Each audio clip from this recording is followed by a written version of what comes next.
I'm great. I am, first of all, humbled to be on your show. It's been a minute since we've done this, and frankly, you were one of my professors and mentors when I was at Penn State. So this is always an honor, and I'm doing great. And I'm just a little bit sad just to even remotely hear about the Phillies. So if we could talk football, that'd be great. Yeah, let's talk some football right now. So Penn State bounced back last week, beat Maryland 31-14. How did you view it, and what was your take from it, Tom? It was the victory on paper that Penn State fans expected it to be. However, for all of us that watched the game, and you had to call it, that for the first three quarters, it was kind of like, when are they going to wake up? And obviously Penn State seemed to get it together, but I can't tell you how many times that I had gotten some sort of message from a friend or colleagues watching the game. And beginning of the fourth quarter, it was like, why are they letting Maryland hang around with this? So it's something, Steve, I've said on my podcast for much of the season now, kind of getting used to what the team is in September. No victory every single week is going to be identical. It's not going to be the same formula. This is a team that's going to win ugly. And I think we kind of grasp that considering the stretch between Iowa, Illinois, and Ohio State. It's just sinking in now for fans. So let's just take this for a moment, maybe from a different point of view. You look at the landscape of college football right now. Georgia's winning big. So let's take Georgia out of the conversation for a moment. Alabama had to fight to win last week, and they've lost to Texas A&M. Ohio State 2 weeks in a row has had to fight to win. Oklahoma's had to fight to win several games this year. Cincinnati had to repel 2 fourth downs to win last week. Oregon had to fight to win against Washington. Are we beginning to see actually more parity in the college game? And because people are so focused on their team, they're not noticing it. I think it's a yes or no answer, Steve, because you talk about parity. Well, Alabama and Georgia are still in the conversation of the top two in the country, so that doesn't necessarily sound all that different to a lot of college football fans. But I agree with you in that there's far more competition than there has been in a number of years. I think so many people got lulled to sleep by Alabama Clemson for the better part of 5-6 years in a row, and now seeing some new blood in there is really exciting. But no team outside of Georgia and their defense, I want to be specific about that, exactly, really seems set on one side of the ball. So it's wide open, which is exciting. And here's one of the, now this is my opinion, Tom, so I want to see, I've talked about this a little bit of late, so I want to get your read on this. I think because of the transfer portal and because some super seniors came back, the game's older this year, and I think that is contributing to closer games.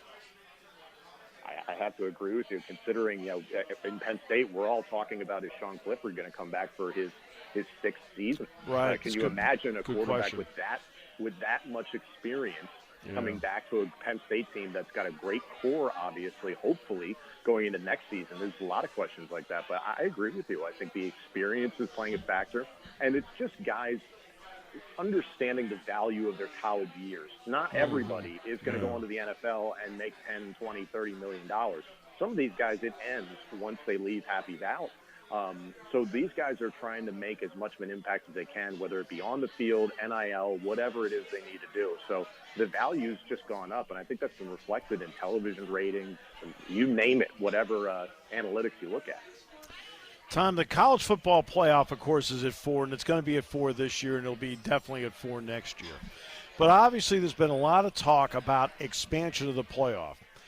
Something we've been talking about on this show of going to 12 for the past year, believe it or not, long before it was actually put out there. The first proposal to 12 was the top 6 conference champions and then 6 at large.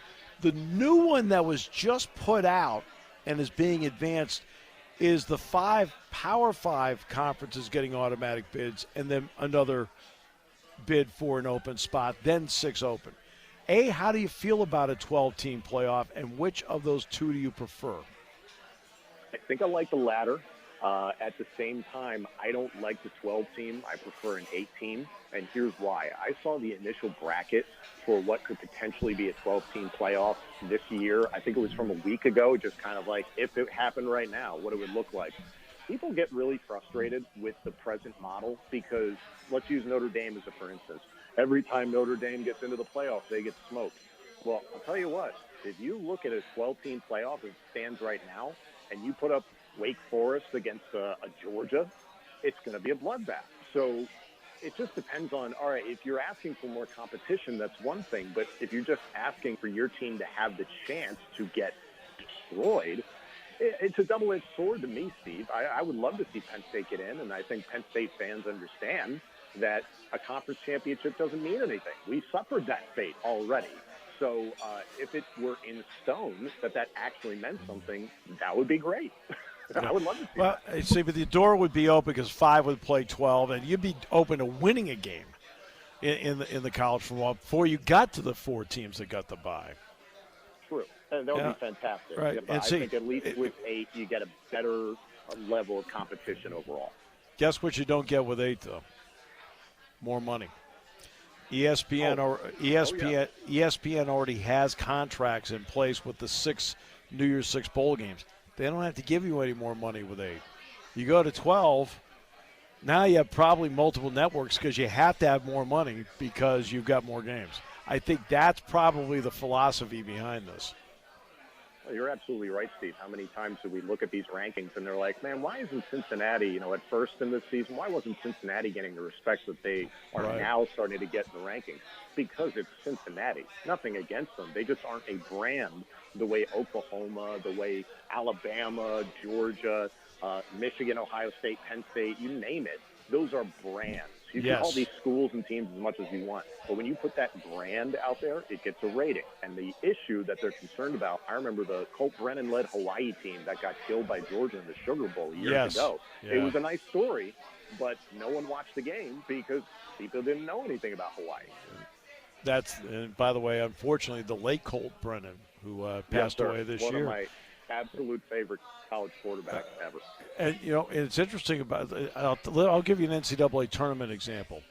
As somebody who was actually covering Florida Gulf Coast winning over Georgetown, and then they beat San Diego State, the rating in the Sweet 16 was in the tank because Cinderella only has a shelf life.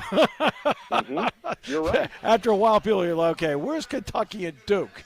Right? And that's, and you're right about Cincinnati. If Cincinnati beat whomever 20-14 ranked number 2 last week, they'd have fallen back. But because Alabama did it, they stayed. And I think that goes exactly to your point you just made. The big fear for the college football playoff, ESPN, the universities, you name it, is that you get someone of the ilk of a Cincinnati, not in terms of ability, but just in terms of branding, versus an Alabama, and it's not a heavily watched national title game, because that's what the money is. You're 100% right. Right, yeah. Remember when VCU played Butler in the national semifinals? Micah, I say this with all due respect to you. I know you were on the sidelines, Micah Shrewsbury with Butler for this, but it's the lowest rated semifinal ever. Everybody's like, when's the second game? What time's Duke play? They're at 9:30. I'll be there. All right. But but you know what? When your biggest upset in the 4 is Ohio State beating Alabama, Ohio State wasn't Cinderella. True. No, you feel really good about that. I think the only worry right now is Oregon's got itself a nice brand to it, but I think there's a lot of concerns about what they actually are from an ability standpoint. Yeah. Are they going to go the way of what Notre Dame has experienced in the past in the playoff? And that overarching concern is there for Cincinnati. But if it's Ohio State, Alabama, regardless of the outcome, you know you're going to get eyeballs. Right, and it's not an upset. And that's your biggest upset is 2014 when Ohio State beat Alabama. That doesn't give you the Florida Gulf Coast feeling. No, and to the point you were making about, is there more parity, is there more competition? Alabama and Ohio State are human, for lack of a better description. There's no part of their game plan that looks absolutely perfect as it has in years past. So whoever wins that game will have earned it. Yeah, good point. So now I have to ask you about the podcast with Matt. How's that gone, and how's the reception been? It's been really great. It's been awesome for me personally just to connect back with my Penn State roots.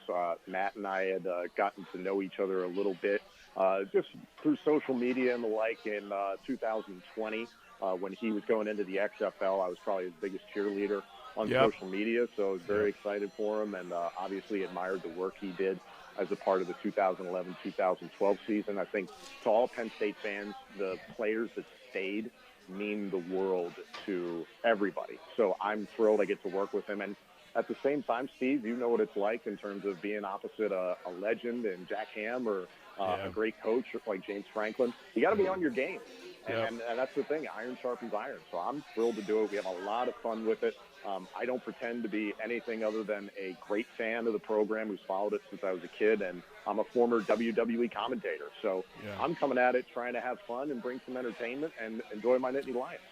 I mean, but I know you've always been a terrific all-around sportscaster to begin with. So what's it been like to get your mind back into a football mode on an every week basis?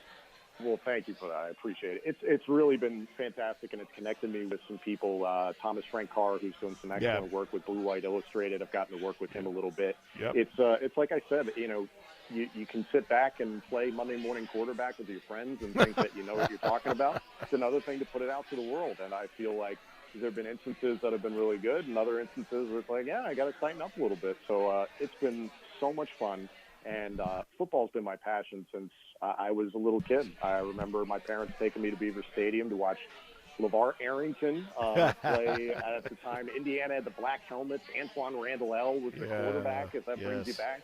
Yes, so it I does. have so many great memories of it. And to make that, part of my job, quote unquote, it never feels like work.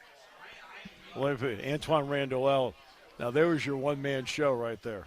Oh, he was electric. He was so much fun to watch, and I was so little, I didn't know what was happening. So it was just like, is LeVar in? Is LeVar in? It's like, no, they're on offense right now, and then he would just go and just kill somebody when he was out there. And I just saw him on the Herd this morning with Colin Cowherd. It just brings back memories. I'll tell you something else. Every time he comes back here, he always makes a point to come over and talk, say hi, because he's just happy to see somebody that was there when he was here. So that's, LeVar's terrific. You guys are doing a great job with this, you and Matt both, and appreciate the time you gave us today very, very much, Tom.